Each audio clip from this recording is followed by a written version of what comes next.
How to fix your car's air conditioner. Have you been sweltering in your car because of a broken air conditioner? Here's a short guide to how air conditioning, AC, works, why it might not work, and what you can do about it.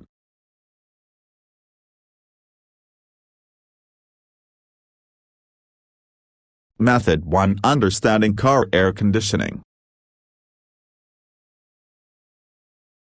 Step number 1. Realize that auto AC is basically a refrigerator in a weird layout. It's designed to move heat from one place, the inside of your car, to some other place, the outdoors. While a complete discussion of every specific model and component is well outside the scope of this article, the following explanations of auto air conditioning should give you a start on figuring out what the problem might be. This should also help you work with the right pieces of fixing it yourself, or it will help you to talk intelligently to someone you can pay to fix it.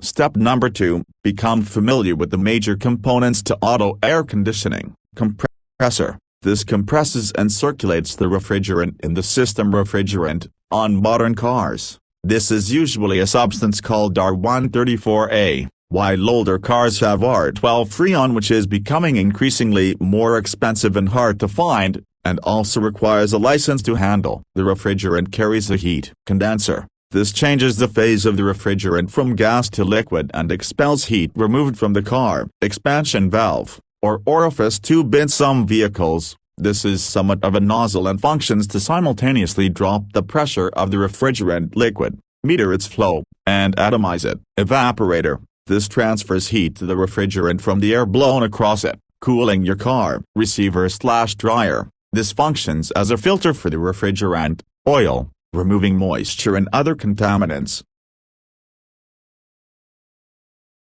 Step number 3. Understand the air conditioning process. In a nutshell, the compressor puts the refrigerant under pressure and sends it to the condensing coils in your car. These coils are generally in front of the radiator. Compressing a gas makes it quite hot in the condenser. This added heat and the heat the refrigerant picked up in the evaporator is expelled to the air flowing across it from outside the car. When the refrigerant is cooled to its saturation temperature, it will change phase from a gas back into a liquid. This gives off a bundle of heat known as the latent heat of vaporization. The liquid then passes through the expansion valve to the evaporator, the coils inside of your car, where it loses pressure that was added to it in the compressor. This causes some of the liquid to change to a low-pressure gas as it cools the remaining liquid. This two-phase mixture enters the evaporator, and the liquid portion of the refrigerant absorbs the heat from the air across the coil and evaporates. Your car's blower circulates air across the cold evaporator and into the interior. The refrigerant goes back through the cycle again and again.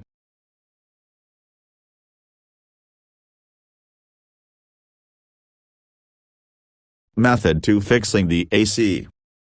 Step number 1. Check to see if all the R134A leaks out, meaning there's nothing in the loop to carry away heat. Leaks are easy to spot but not easy to fix without pulling things apart. Most auto supply stores carry a fluorescent dye that can be added to the system to check for leaks, and it will have instructions for use on the can. If there's a bad enough leak, the system will have no pressure in it at all. Find the low side valve and with a gauge check the PSI level. Yellow glasses and ultraviolet light will be needed to find leaks with dye. Electronic leak detectors are also available. Do not use anything else to poke in the valve to see if it will come out. This is illegal. It's called venting.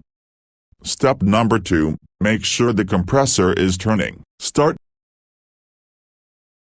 the car. Turn on the AC and look under the hood. The AC compressor is generally a pump-like thing off to one side with large rubber and steel hoses going to it. It will not have a filler cap on it, but will often have one or two things that look like the valve stems on a bike tire. The pulley on the front of the compressor exists as an outer pulley and an inner hub which turns when an electric clutch is engaged. If the AC is on and the blower is on, but the center of the pulley is not turning, then the compressor's clutch is not engaging. This could be a bad fuse, a wiring problem, a broken AC switch in your dash, or the system could be low on refrigerant. Most systems have a low-pressure safety cutout that will disable the compressor if there isn't enough refrigerant in the system. Step number 3. Look for other things that can go wrong. The other sorts of problems that the AC might be experiencing include bad switches, bad fuses, broken wires, broken fan belt,